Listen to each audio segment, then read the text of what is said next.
जंगल में कांटे हैं, कंकड़ हैं, इसलिए पैर में कुछ पहन लिया कर।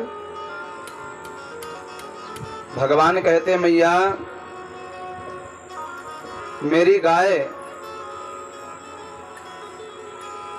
ये कुछ नहीं पहनती तो मैं कैसे कुछ पहन लूं। मैया यशोदा ने कहा कि लाला ये तो सब पशु हैं, ये तो ऐसे ही रहे। मैं इतना सुनना था, भगवान धूल में लोटपोट हो गए। कहा मैया तूने गाय को पशु क्यों कह दी। इसलिए भगवान जब तक द्वारिकाधीश नहीं हो गए तब तक उन्होंने अपने पैर में पगतरी नहीं पहने। भगवान जब तक द्वारिकाधीश नहीं हो गए तब तक उन्होंने सिले हुए वस्त्रों को नहीं पहना। भगवान जब तक द्वारिकाधीश नहीं हो गए तब तक उन्होंने अपने हाथ में अस्त्र शस्त्र नहीं लिया। मुरली बजा करके काम चलाते हैं। जब तक भगवान द्वारिकाधीश नहीं हो गए तब तक भगवान ने अपने सिर में स्वर्ण मुकुट नहीं धारण किया, केवल वो मोर पंख लगा करके रहते हैं। इसलिए बड़े पीड़म सिर में मोर पंख लगाए। दूसरा कारण, जिस समय भगवान राम अवतार में थे और जब उनका वनवास हुआ है,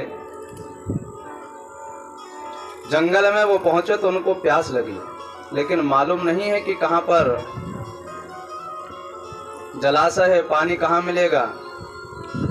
जंगल में रहने वाली एक मोर समझ गई कि इनको प्यास लगी है, लेकिन पानी का इनको मालूम नहीं है, पता नहीं है। इसलिए उसने इशारा किया कि आप मेरे पीछे पीछे आओ। भगवान उस मोर के पीछे पीछे जा रहे थे, लेकिन वो जल्दी से उड़ती बहुत दूर पहुंच जाती। इसलिए उसने क्या किया, उसने विचार किया कि कहीं ये रास्ता ना भटक जाए, तो बीच में उसने पंखों को गिराना शुरू कर दिया।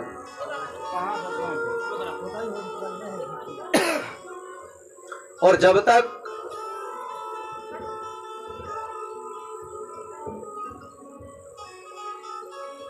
तक वह जलाशय में पहुंचती तब तक उसके सब के सब पंख गिर गए। इसलिए भगवान ने कहा कि जब मेरा अगला अवतार होगा तो मैं तुम्हारे पंखों से खूब प्रेम करूंगा। इसलिए बरिह पीड़म। वैसे एक बार भगवान राम ने भी मोर का पंख धारण किए। जिस समय भगवान राम उस वाटिका में पहुंचे हैं, वहां लक्ष्मण जी पुजारी बने हैं और राम जी को बड़ा सुंदर सजाए हैं। मोर पंख बिच सोहत नीके, गुच्छ बिच बिच कुसुम कली के। मोर पंख बिच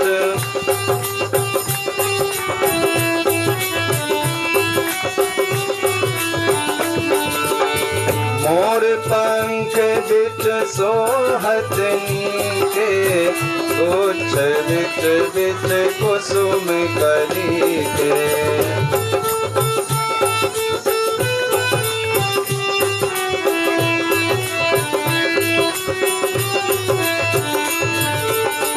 गुच्छ बिच बिच कुसुम कली के, गुच्छ बिच बिच कुसुम कली के। तीसरा कारण यह है, भगवान ने मोर का पंख लगाए। एक समय एक मोर राधा रानी के आंगन में नृत्य कर रही है और नाचते नाचते उसके कुछ पंख राधा रानी के आंगन में टूट करके गिर गए। भगवान ने विचार किया कि मोर के पंख कितने पवित्र हैं जो राधा रानी के आंगन में पड़े हुए हैं। इसलिए भगवान ने उस मोर पंख को उठा करके अपने सिर में रख लिए। इसलिए बर्ह्य पीडम, भगवान ने अपने सिर में मोर का पंख लगाए हैं। नटवर बपू, भगवान बिल्कुल नट के समान सजे हुए हैं। कोई नाटक नौटंकी करता है तो ज्यादा से ज्यादा 12 घंटे के लिए सजता है, लेकिन भगवान कृष्ण ऐसे नटों के समान 24 घंटे सजे रहते हैं। इसलिए नटों में बर हैं, श्रेष्ठ हैं, नटवर बपू हैं। कर्णियों कर्णिकारम, भगवान के एक कान में एक पुष्प रखा हुआ है। अब आप कहोगे वो पुष्प क्यों रखा है? बोले आदत होगी। जैसे जो व्यक्ति जिसका ज्यादा उपयोग करता है उसी को अपने कान में रख लेता है। जो पीने वाले होते हैं वो कान में उसे रख लेते हैं। जो पेन से ज्यादा काम लेता है वो पेन को ही अपने कान में रख लेते हैं। इसलिए बोले भगवान ने फूल को अपने कान में रख लिए। भगवान ने पुष्प को एक कान में रखे हुए हैं। उसका पहला कारण यह है, गोपियां पूछ नहीं सकती कि आप आज गायों को लेकर के किस तरफ जाओगे, और भगवान बता नहीं सकते मैं किस तरफ जाऊंगा। इसलिए भगवान इशारा कर देते हैं। यदि दाहिना कान में फूल है तो गोपियां समझ जाती हैं कि आज वो गायों को लेकर के दाहिनी तरफ जाएंगे, और यदि बाएं कान में फूल है तो गोपियां समझ जाती हैं कि आज वो गायों को लेकर के बाएं तरफ जाएंगे। इसलिए कर्णियों कर्णिकारम, एक कान में पुष्प है। दूसरा कारण, स्कंद पुराण में कथा आती है कि एक समय महात्माओं की सभा होनी थी, बैठक होनी थी। तो भोले बाबा को लगा कि चलो महात्माओं की बैठक हो रही है तो मैं भी क्यों ना महात्माओं की बैठक में सम्मिलित हूं। तो भोले बाबा एक बहुत सुंदर महात्मा का वेश बनाए और वो महात्माओं की सभा में पहुंच गए। सभा पूरी हुई, सब अपने अपने स्थान को जाने लगे तो भोले बाबा भी चले। इतने ही में हुआ क्या, अब क्योंकि बहुत सुंदर वेश बनाए थे, रूप था, महात्माओं की कुछ देवियां भोले बाबा के पीछे पीछे जाने लगी। महात्माओं ने देखा कि अरे बहुत ढोंगी आया है, हमारी देवियों को लेकर के जाता है। इसलिए महात्माओं ने श्राप दे दिया कि तो एक स्तंभ बन जाएगा। भोले बाबा एक विशाल स्तंभ बन गए, खंबा बनकर के खड़े हो गए। बड़े बड़े देवता आश्चर्यचकित हो गए, ये स्तंभ कहां से आया है, कहां को गया है। यहां तक कि ब्रह्मा विष्णु भी आश्चर्यचकित हो गए। ब्रह्मा जी हंस में बैठ करके उस स्तंभ को देखने के लिए ऊपर को गए, और 12 बनकर के भगवान विष्णु उस स्तंभ का पता लगाने के लिए नीचे को गए। बहुत बरस बीत गए, लेकिन पता नहीं चला ये स्तंभ कहां गया है, कहां से आया है। उस समय ऊपर को जाते जाते ब्रह्मा जी ने क्या देखा, एक केतकी का पुष्प और एक गाय ऊपर से नीचे को आ रही है। ब्रह्मा जी ने दोनों को रोका और पूछा कि तुम कहां से आ रहे हो। दोनों ने बताया कि हम बहुत वर्षों से बस गिरते चले आ रहे हैं।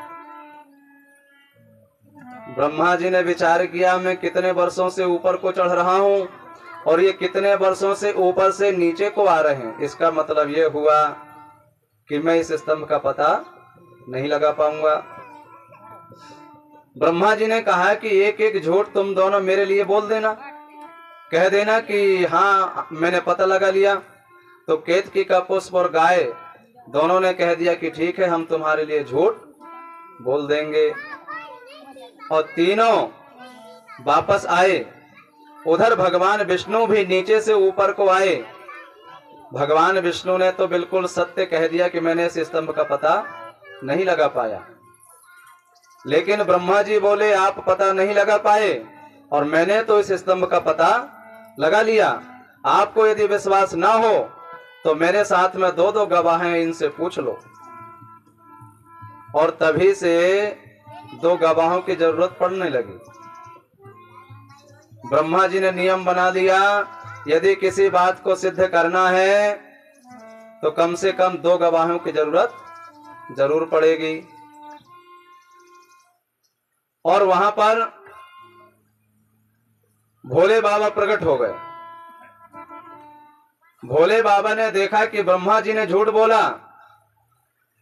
प्रथम तो ब्रह्मा जी महाराज के 4 मुख थे, लेकिन झूठ बोलने वाले एक सिर को भोले बाबा ने समाप्त कर दिया।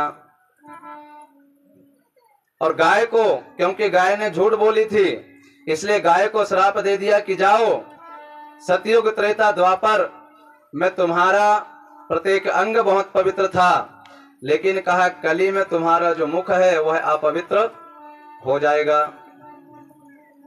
इसलिए देखो, जब भी गाय की पूजा होती है तो पूंछ से ही होती है। गाय की पूंछ ही पूजी जाती है। गाय दान करेंगे तो पूंछ से ही करेंगे। और भोले बाबा ने भगवान विष्णु से कहा कि तुमने बिल्कुल सत्य कहा है। इसलिए कहा अभी तक तो तुम्हारा नाम केवल नारायण था, लेकिन कहा आज से तुम्हारा नाम सत्य नारायण हो जाएगा और तुम्हारी खूब पूजा होगी। तो देख लो, हर कोई सत्यनारायण भगवान का पूजन करने लगे, सत्यनारायण भगवान की कथा सुनने लगे। श्री सत्यनारायण भगवान की जय। और ब्रह्मा जी को श्राप दे दिया कि आज के बाद में तुम्हारा कोई पूजन नहीं करेगा। तो देख लो, ब्रह्मा जी को कोई नहीं पूछता, उनकी मंदिर ही नहीं दिखाई देती। सबका मंदिर है, सबका पूजन होता है, लेकिन ब्रह्मा जी का नहीं होता। तब ब्रह्मा जी को उदास देख करके भोले बाबा ने बाद में यज्ञ आदि में उनके पूजन की भी आज्ञा दे दी और केतकी के पुष्प को श्राप दे दिया कि आज तक तो मेरे सिर में चढ़ता था, लेकिन कहा जा, मैं तुझे श्राप देता हूं कि आज के बाद में कोई भी देवी देवता तुझे पसंद नहीं करेगा, तू किसी के सिर में नहीं चढ़ेगा। वही केतकी का पुष्प श्रीधाम वृंदावन में बहुत दुखी होकर के पड़ा था, बहुत ही दीनहीन हो गया, मुरझा गया, ब्रज में पड़ा था। घूमते घूमते बालकों को संग में लेकर के भगवान ब्रज में उसी स्थान में पहुंच गए जहां पर वह पुष्प पड़ा था। और भगवान कृष्ण ने देखा कि अरे यह पुष्प तो श्रापित है, यह किसी के सिर में नहीं चढ़ेगा। भगवान ने तुरंत उस पुष्प को उठाया और उठा करके अपने सिर में रख लिया और भगवान ने कहा तू किसी के सिर में नहीं चढ़ेगा, लेकिन तू मेरे सिर में जरूर चढ़ेगा। जो किसी का नहीं होता है वह मेरा होता है। सुनी रे मैंने निर्बल के बलराम। इसलिए भगवान ने उस पुष्प को उठा करके अपने कानों में रख लिया। इसलिए करणे हो कर्णिकारम, भगवान के एक कान में एक पुष्प रखा हुआ है। रंध्रान वेणुर्धर सुधिया पूर्यन गोप वृंदई, भगवान ने अपने ओंठों से बांसुरी लगाई है। भगवान ने बांसुरी को अपने ओंठों से क्यों लगाए हुए हैं? ये बांसुरी कौन है? जिस समय सभी देवता क्षीर सागर में पहुंचे और भगवान विष्णु से निवेदन करने लगे कि प्रभु मृत्यु लोक में पापाचार अनाचार बढ़ रहा है, आप कुछ करो। उस समय भगवान विष्णु ने कह दिया कि आप लोग बिल्कुल चिंता मत करो, मैं अति शीघ्र मृत्यु लोक में जन्म धारण करूंगा। यह सुनकर के बड़े प्रसन्न होकर के सब देवता चले गए, लेकिन भोले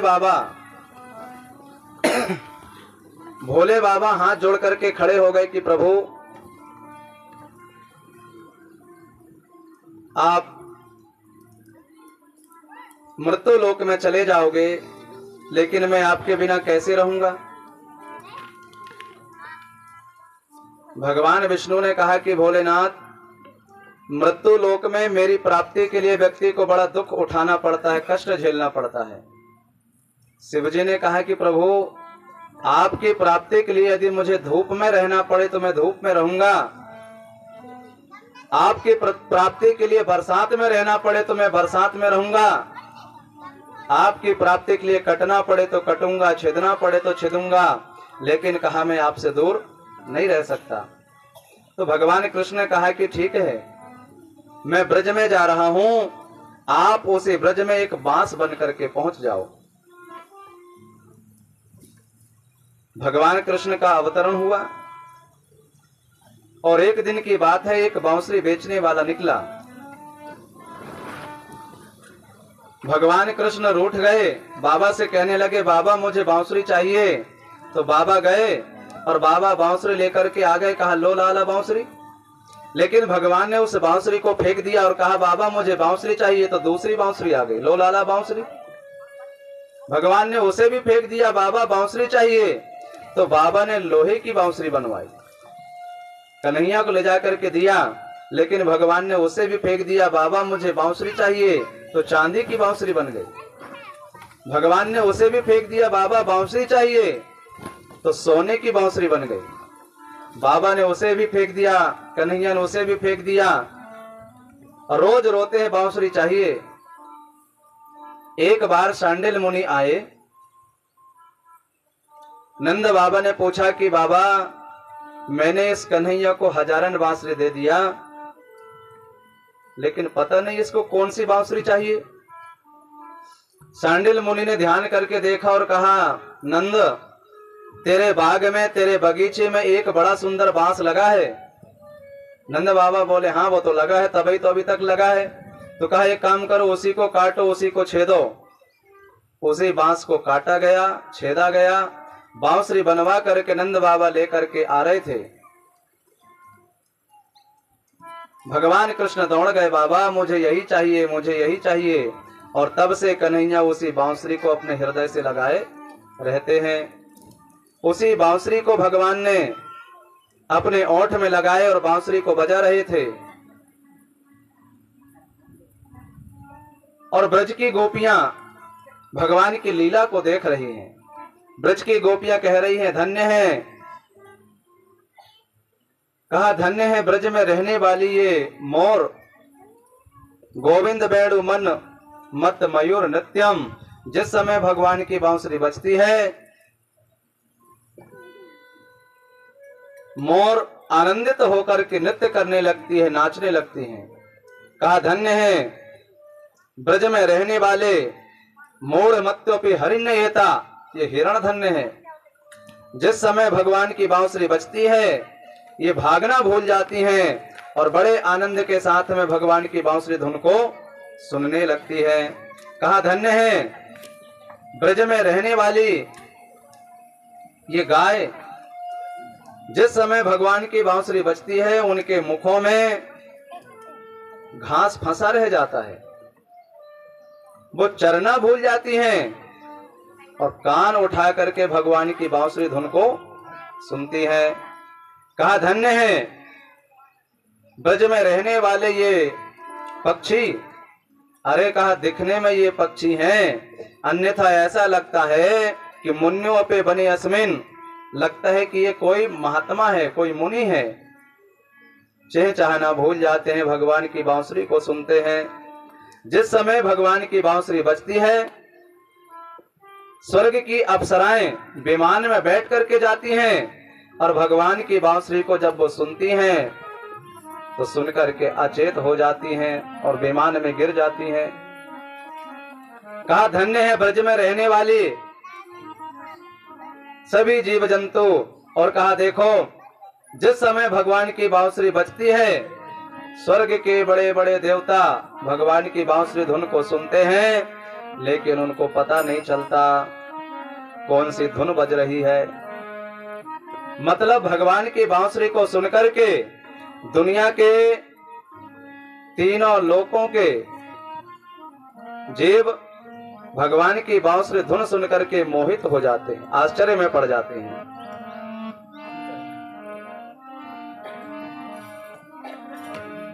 अरे मोर जिए राय रे हाँ, मोर जिए रा धर तो नैया धीर। मोर जिए राधरत नैया धीर मुरलिया तोरी कोने कोने के मोरो